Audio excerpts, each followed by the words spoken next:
So today we're back and we're doing something downright evil, but it could lead to an interesting experiment, so I'm gonna be all in for the content. We're deciding to straight up release a brand new automated youth academy you get once you start up a brand new save, including the homegrown talent. We're letting them out into the wild to see where their careers lead. How long are they gonna stay in the free agents? Who's gonna pick them up? And will they develop into worldwide superstars? We're destined to have some fails. We might watch some careers flourish. We're bound to find out. Now, in order for us to get the best possible results in these youth academy situations where we need the experiments to pay off, the key is to have youth development as a critical board expectation. The higher the better, as we've opted for Schalke at the moment, sitting rock bottom of the Bundesliga. If there's any team that needs brand new fresh talents, it's the Royal Blues. I explained it back in the homegrown talent rebuild, where with the high youth development critical expectation, the automated youth academy you receive is actually going to have a larger pool of players, so more careers for us to track, more chances of players booms and busts, and just straight up, we're going to have more talents to our disposal to release out into the footballing world. So, going to enjoy this video and this concept, make sure to drop it a like down below, hit subscribe, turn on those notifications, baby. We're back. Now, with Sir BCHD's return, there's going to be more new plans, crazy ideas coming for your head tops. I especially can't wait to get this one underway. A relegation threatened Schalke with a critical youth development priority. Let's see what type of youth academy they have waiting for us. We can already take a little preview at the homegrown talent. We're going to start off position by position. This time around, we actually don't get a goalkeeper, which is pretty rare in these scenarios. We'll kick things off with Alfonso Alias, a Venezuelan left back, right back, and center back. The teenager, here at 16 years of age, is already 6'1". He's left-footed, 3-star skill moves on weak foot. He also does have the playmaker trait as a defender, which is pretty interesting. At 38 overall, he has 57 to 79 potential. Nothing too crazy, nothing too special, as that trend continues here with another South American, the Bolivian Domingo Benitez. Another left back that can also play centrally. This time his overall is up to a 49 with 56 to 76 potential. He's 6'3", 2-star skill moves, 3-star weak foot. And what are with these South American defenders and their playmaking trait? They just love to create from the back, and all of a sudden we have two creative defenders. Not sure what my hopes are for those two's careers. We have just inherited a whole batch of South American talent. Paredes is up next, as the Paraguayan is a left midfielder. He's 16 and he's 6'2" with a 58 to 80 potential. At least he's got that 80 ceiling to project to. He's got high work rates, 3-star skill moves, 3-star weak foot, which isn't the best for a winger. Technical ability is completely dead, and he's 47 overall. As we scroll on down, finally a European has landed at our doorstep. It's a Greek freak, Dimitrios Christodoulou. I can't believe I got that one right off the bounce, but he's 15 CM/CDM with 70 to 94 potential. That is groundbreaking. That is a game changer right there. 52 overall and has a high-low work rate, so could potentially be trained up into a cam. However, we're not going to have control over his career. Arthur Piri is another European. The Scotsman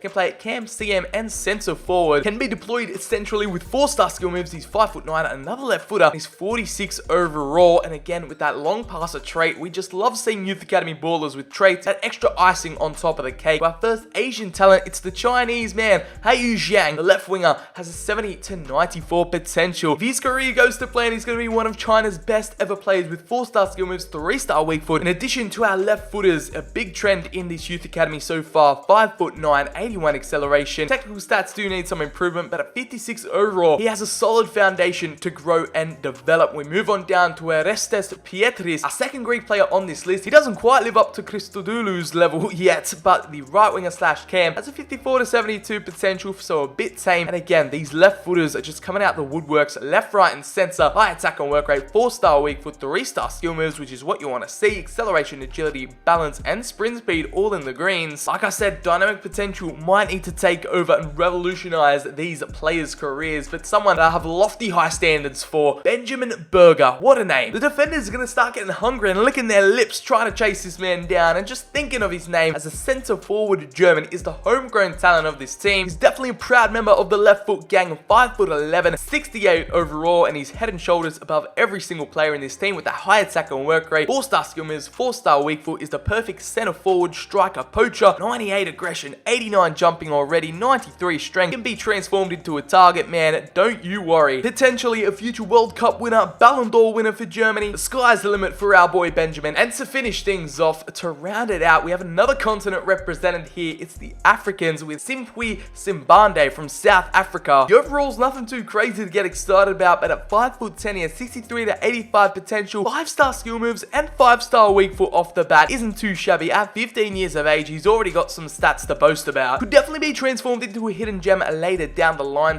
Bande perfectly wraps up this bunch of youth academy stars that Schalke have inherited right now. Take into consideration that in order to promote them to the senior team, in order for us to release them on the free agents market, they have to be over 15. So it's going to take us maybe half a year or a year to fully release this youth academy batch. Patience is a virtue in this scenario. That's what we're going to start doing, promoting them to the senior team, giving them that glimmer of hope. We're literally selling them a dream. It's a cruel world, but Sir BCHD's got to do what he's got to do. For now, the 4 are left in our youth academy for us to promote later down the line, but we have our first initial set of talent to release. All of them, besides Berger, are literally the worst players in this team. Berger is literally better than some of the first team players right now. There he is, has potential to be special, and we're going to release him out into the wild. The German is going to be available on a free. We'll be tracking the homegrown talent's career to see where his path takes him. As for these 3, it shouldn't be that hard to get a job in one of the lower leagues somewhere, so we'll see how long and how they fare on the free agents market. But hey, who knows? They might have a tough time. It might take them years to find a job and to get growth and development under their belt. Now, there's no need to fear. We will be tracking their careers religiously through the transfer hub. We're going to be seeing where they're moving, how they're doing, where their footballing journey takes these current youth academy players. I mean, it's such an interesting bunch, and we've only got 4 with plenty more where that came from. Ignore my manager. Why is this still in the game? Alright, so we've seen to the end of the season. Schalke currently sitting 8th in the Bundesliga, so BCHD has barely touched this team, and they're already doing better than they are in real life. We have the last couple of wonder kids to release into the free agents market. They've all turned 16, ready to be promoted to the senior team, and now we're just going to break their hearts by releasing them all. That's right, Piri and Jiang are going to be the final 2 to be released out into the wild, and these youth academy talents have to fend for their lives. The free agency is the brand new home of Schalke's automated youth academy, and this is where they just go off and do their own thing. Like I said earlier, there might be a few struggles finding a brand new team, but someone who hasn't struggled fitting into a brand new environment is Benjamin Berger. We've got to give it to him, probably one of the best names in world football. He's now signed for the Danish outfit Brøndby. Somewhere out of left field, somewhat a bit of an obscure place to start your career, but he's got to go back to humble beginnings. Of course, the homegrown talent was going to find it pretty easy to land a new job. As for the rest of them, they're going to try and find their way out in Season 2. Nonetheless, Season 2 is done and dusted, and here we are. The free agents list, our released youth academy ballers, and Benjamin Berger, he's still at Brøndby over in Denmark. The German centre forward, now up a +3 to a 75 overall, still remains the highest, the best rated player in this little batch of players. The likes of the Greek duo, the Greek freaks Pietrez and Christodoulou, they both remain free agents, unable to find clubs. And you can't forget the South American gang, the likes of Benitez, Paredes and Arias. They're still clubless, playing no football throughout this season, but someone who has joined Berger in finding a brand new club is Hao Jiang. FC Dallas taking a gamble on the Chinese prodigy. Now 17 years of age, he's up to his 70. Hopefully his career gets off on the right foot in the MLS. Over in America, that leaves it so far 2 out of 9 youth academy release players have found new clubs. Let's hope the rest of them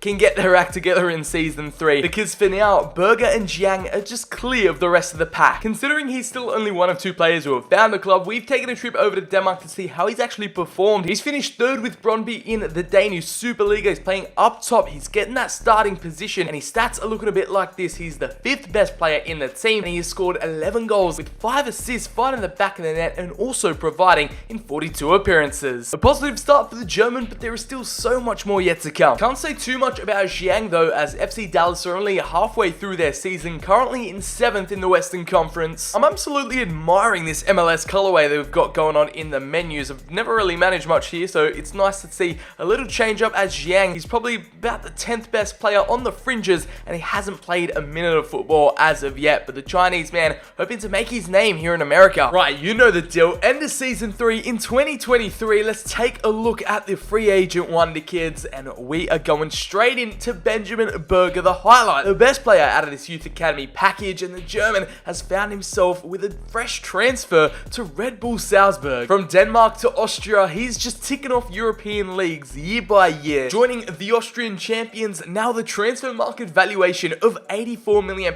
on the dot. I wonder how much he costed them. We can't actually see the specific figure. However, the centre forward is now an 84 rated beast with a high attack and work rate. He's got some dark greens in his physicals and mentals. He sets the standard not only with his career but his attributes, and I guess we got to give it to him, the homegrown talent. Does this mean a move move to RB Leipzig is on the cards in the future, or does this open up many doors to many European powerhouses? We're going to have to find out as the Berger story continues. Some more free agents. The Greeks still remain clubless. The Bolivian Benitez, he's still on the free agency, and the South American bandits can struggle to find work again. The Chinese teenager playing for FC Dallas, 4-star skill moves, 3-star weak foot. We'll check in on how they're performing and how their seasons went, but for the rest of them, we have no new clubs to explore. Season 4, let's hope the free agent wonder kids get the rub of the green. We'll check up on Zhang first in the MLS. He's currently not in the starting 11, which is quite worrying. You got to take into consideration how they're only, halfway through their season, not even, and he is actually scored 3 goals in 8 appearances. If that isn't signs that they should start playing him more, I don't know what is. Some decent signs of growth and development here at Dallas, now valued at £3.1 million, but they've slapped a £6.9 million release clause on him, so that could activate a couple more transfers throughout his career. We'll wait to see what else is in store for the Asian sensation in Season 4. Now, Season 4 of the simulation has dawned upon us. We've got a couple new clubs we have to display, but we still have the same old free agents, a couple like Piri the Scotsman, and of course the South African Sabande. However, Zhang's gone up a +2 at FC Dallas, his 3rd season in a row. We'll check up on him and get the finer details a little later on, as Alias still remains on the free market. However, the Paraguayan Fran Paredes has found a team in Turkey. It is Demi Group Sivasspor. Don't know how exactly he's going to fit into their team. The Turkish outfit have taken a chance. Benitez, the Bolivian,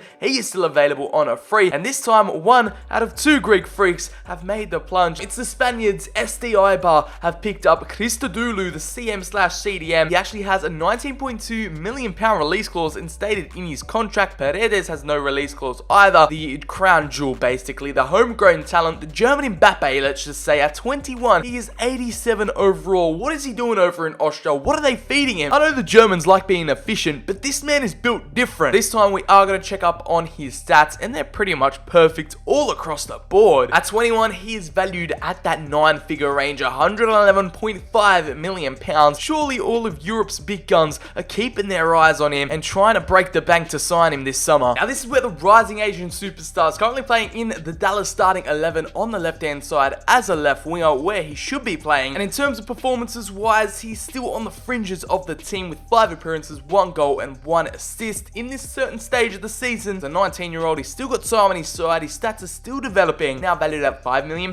Now here's one of the new ones, actually. SD Ibar, Christodoulou's new home. They've actually been relegated to the 2nd tier, so he'll be playing in the 2nd division next season, unable to keep his team afloat. In terms of squad ranking, he probably just slides into the starting 11, especially now going back down to the 2nd division. He's shown great potential, and his stats this season, he actually didn't play whatsoever. Unable to fit in so far. Let's hope he can turn that around in Season 5. Another new club is Sivasspor this season. They finished in 13th with 43 points. We'll see how much Paredes had to do with that. How much of an influence did the Paraguayan have in his first season here in Turkey? I just love so far how we've traveled literally all over Europe, all over the world, and Paredes literally no game time whatsoever. Him and Christodoulou can join the club of no game time at their new clubs. Haven't really had the best of starts. However, the Paraguayan now valued on the transfer market at £1.6 million. Now here's the one you've all been waiting for, the man who literally defies all logic. Again, we can't really track his exact stats because Salzburg are only halfway through their season. However, Benjamin Berger, show us what you've got, son. As an 87 overall, the centre forward, we should expect to see his growth into the 90s. I'm excited to see that happen, as he is literally leagues above the rest of his competition, waiting for a move away. However, with only 2 games, he scored 3 goals, and he's not getting a start ahead of these 2 strikers, Berisha and Adamu. What are they thinking? I hate the way career mode works. He's a centre forward, so he's not going to play in the striker role. He might have had an injury-riddled start to the campaign. We just don't know. However, his development, his stats are just through the roof. Everything's dark green everywhere you look. I think we can crown him as the German Mbappe at this rate. Anyways, enough of that. On to Season 6. Now, the end of Season 5 is here, and you can kind of start to see which direction everyone's career is headed. We have a brand new man who has found a club. It is the Scotsman Arthur Piri. He signed a deal with Portuguese outfit Famalicão. He could fit in well there. We don't know. British players abroad or British players outside of Britain tend to struggle a bit, so hopefully he can break the mold. The South African Sabande hasn't played a minute of football in 5 years, so he might be a bit rusty. He might be a bit of a turn off to clubs trying to sign him. He is on a free 5-star. You can't go wrong. It's the same old story with Huao Zhang. Slow and steady progression is the name of the game. Up to a 75, the likes of Alias and Benitez still unavailable, or available, but no clubs will want them. And Fran Paredes Paredes remains at a 70 overall. Christodoulou in the second division of Spain going up a +2 now at a 76, where his fellow countryman is still stuck on the free agents market. Only a +2. We'll see how his game time has been affected or if he's actually playing. At an 89 overall, he is one away from elite status. At 22 years of age, the German Mbappe is doing quite well and is now valued at £130.5 million. It's another halfway through the season moment for RB Salzburg and Benjamin Berger. However, he has played up to 48 games, so they must have counted stats from last season or something. I don't know how the Austrian Bundesliga works, so educate me down below. Nonetheless, he has performed more and he scored 18 goals, finding 7 assists as well, and he's kind of overtaken Berisha in that little strike partnership, which you'd expect him to do anyway. Still valued at over £100 million, so maybe a big move to a top European club is on the horizons. Here's how the Greek centre mid fits in at Eibar in the second division. They're in the playoff final, so we don't know if they're going to get promoted yet. We'll scroll down. They do have Timu Pukki in this team, and yeah, yet again, he's just wasting away on the bench, and it's another similar Berger situation. Just because they don't suit into that exact position, they're getting 0 to no game time, and it's so heartbreaking. We're in a pandemic of brain-dead CPU, and something's got to change here. Let's see if it's a different scenario at FC Dallas with Jiang, and it looks like, yep, not in the starting 11 again.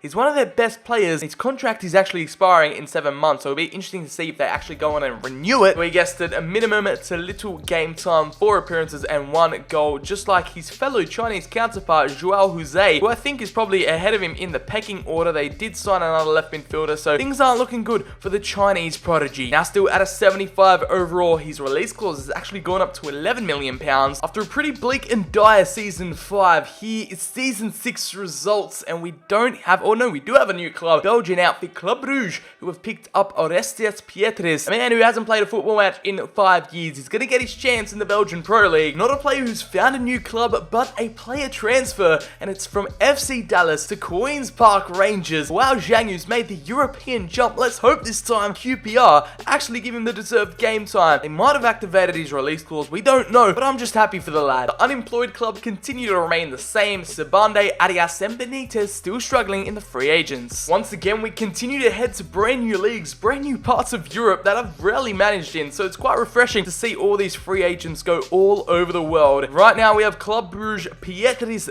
There he is. In terms of his stats this season, he was on the fringes, but he played 8 games, got 3 goals under his belt, and managed to get an assist. He's currently behind Amadou Sanya in the pecking order, so we'll see if the Greek can retain his starting position, being a +2 overall above him. Chichireti also proving to be some tough competition, as well as Vlietnik. Now, the championship is Yang's new home, struggling QPR in 17th, which is not what you want to see, and it's another 4-2-3-1 formation, which doesn't really accommodate for a left winger. So I doubt he's actually had any game time this season, and yep, I'm right, I'm correct. I just know the simulation CPU system all too well, and they've let us down season after season. Do I expect anything less? He's the best left winger there, so it's just real stupidity going on right now. I hate FIFA at times, and this is where it really grinds my gears. You know what really grinds my gears? I don't know, I kind of feel like Berger's outgrown RB Salzburg. He's a bit too big for the club right now. He's not even in their default starting 11. If I was him, I would have just moved straight away, but he's one of the world's best, still helping out the Austrian outfit in poor form, and he's landed 5 in the back of the net, 1 assist in 18 appearances behind these two, which is just infuriating to watch right now, considering another team in the world could be using his services to the fullest and achieving his biggest potential. But no, the 23-year-old German stays put and is now valued at £148 million. Famalicão, somewhere we didn't really check up last season, and Pieri isn't in the starting 11. Doesn't scream out to me the best of signs. It's a big red flag coming up. The Scotsman currently still sitting at a 74 overall, and his stats aren't looking too good as he's played no games. We've got nothing to report on. Alright, now finally we have some good news for the Greeks. It's rare we say that, but Christodoulou has made his mark here in this Eibar team. In the second division, he has managed 44 appearances, playing literally every single game with 7 goals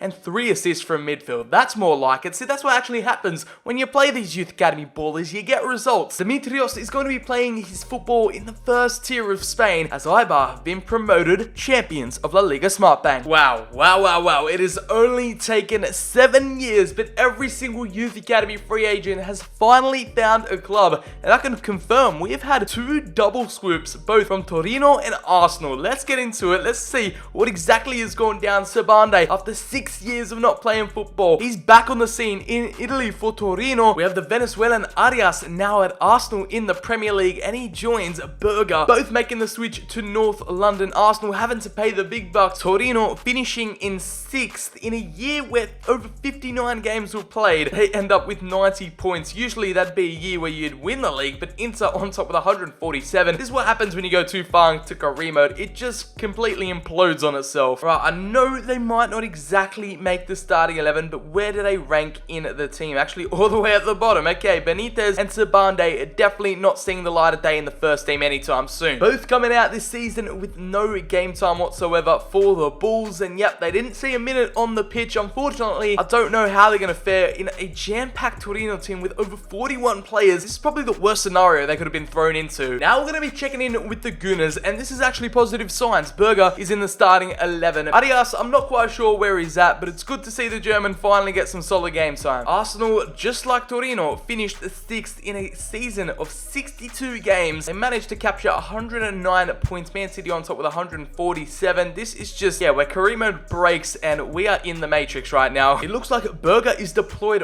right behind the striker, Supriaga. Interesting formation. I'm just glad it accommodates for a centre forward. 92 overall, one of the world's best, and in the Premier League, he's kind of struggling. I got to admit, 45 appearances, 17 goals, and 8 assists. That is 25 goal contributions for the German, now 24 years of age. You'd expect more from him as a player of his standards, but as you can tell, the striker Supriaga, they've made a little combo there, and they've gotten 17 goals apiece. The homegrown talent continues to accelerate his career, now valued at £155.5 million, and I've got no idea how much Arsenal actually paid for him. In contrast, Arias actually didn't contribute anything to this Arsenal team, amongst the many players not getting any game time. The Venezuelan, he's here, and he's getting that bag in North London. So after last season's breakout campaign, it is back to relegation. The second division is awaiting the Greek and SD Ibar. Unfortunately, they couldn't make it out alive. Sitting in that CDM position, he's a -7 to his overall, which is not what you want, but he's the best player in this club at an 82. He deserves more. His stats this season include 39 appearances, finding the back of the net once, and getting 1 assist. His current market valuation sitting at £32 million with a £39.4 million release clause. QPR actually did finish 11th this season, nearly challenging for the playoff spots. Let's see if Xiang could take advantage or if he was a main protagonist in this campaign. And again, he just finds himself in an unfortunate situation with no game time, no goals, no assists. His career is just regressing. However, he's actually grown up to an 83 overall. The Chinese man is defying the limits, and life for the Scotsman isn't getting any easier either. Arthur Perry, with 4 appearances, finally getting his first minutes out in Portugal. With a team of only 20 players, you'd expect him to get a bit more game time and be shifted around the team. Unfortunately, that wasn't the case. Whilst one Greek is the main star of his team, the other is out in Belgium, struggling to adapt to life here at Club Bruges with 16 appearances on the fringe, not managing to score a goal contribution whatsoever, outshone by the Senegalese superstar Sanya with 22 goals and 10 assists. The number 10 cannot find his feet here, and it's really embarrassing. And finally, last but not least, it is Sivasport for Paredes. The Paraguayan is now actually a crucial first team member, believe it or not. He's made his way up through the ranks and is one of the best rated, the top 3 in the club, and therefore he's got himself 42 appearances, finding the back of the net 9 times, and earning 3 assists with 12 goal contributions. That's his best season to date, and fair play, he is now valued at £3.2 million. Now, knowing that this might be one of the last seasons we are going to see, we definitely have a contender for the Ballon d'Or, but we're going to check up on the nominations for 2027, and it's actually a team's player that we deliberately decided to destroy and not really worry about the team getting nominated for a Ballon d'Or. Kuruku, the Turkish striker, that's gone against all our plans, and Berger, he hasn't really got the numbers to back up a Ballon d'Or-esque season, as Sterling, Dembele, and Ansu Fati are the top 4 nominated for the prize, so the German will not see a Ballon d'Or in 2028, unfortunately. We'll see how one more season at Arsenal treats him, because it's probably his best shout. Now, does Berger have a Ballon d'Or case? Arsenal finished in 6th. Is he going to be a contender, or did he just fail this season? We'll find out. In terms of goals, he's not even the top goal scorer. You're kidding me, man. What? How did he have that kind of season? Okay, I was expecting something like Weghorst this season, but it's proven not to be. Was it an injury-riddled campaign? What did he do to get that +3. I am just so puzzled right now,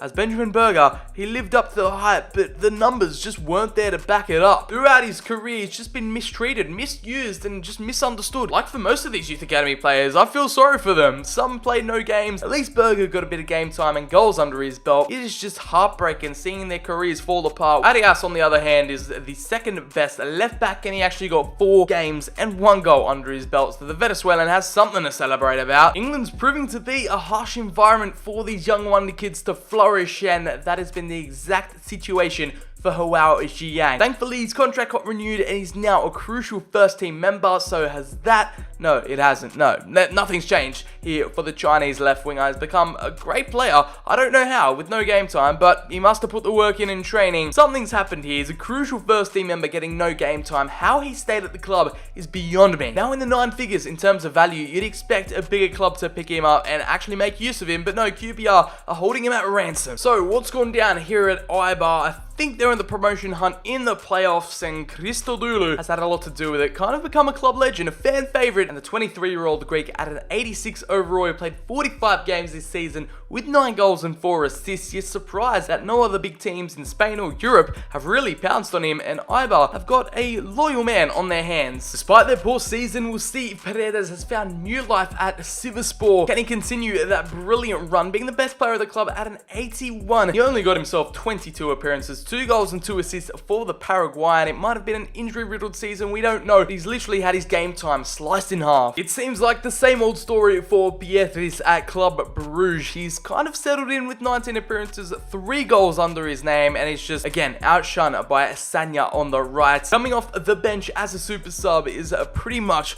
what he does best now. Now, we have stuck with these youth prospects for so many years, tracking their every move and their performances year on year, but it's finally time to say goodbye. I'm going to check up on the Ballon d'Or listings so far to see who's been nominated. Does Mr. Berger get himself on the list? And no, he's not, as Joao Felix, Kuchaku, Haaland, and Mbappe are going to be the top 4 2028 best player of the year. It has been kind of like a group career simulation in a way. See them start off as youth academy prospects, see what they've achieved now is absolutely outstanding. Some flopped, some hit their peaks, and some continue to rise year on year. So hopefully you guys did enjoy this video. If you want to see something similar in the future, let me know down in the comments below. Hopefully you're enjoying the return of the brand new content here in 2021. The 100k specials coming soon. Make sure to follow me on all my socials linked in the description. And as always, I'll catch you guys in the very next video. Have a great day. I'm out.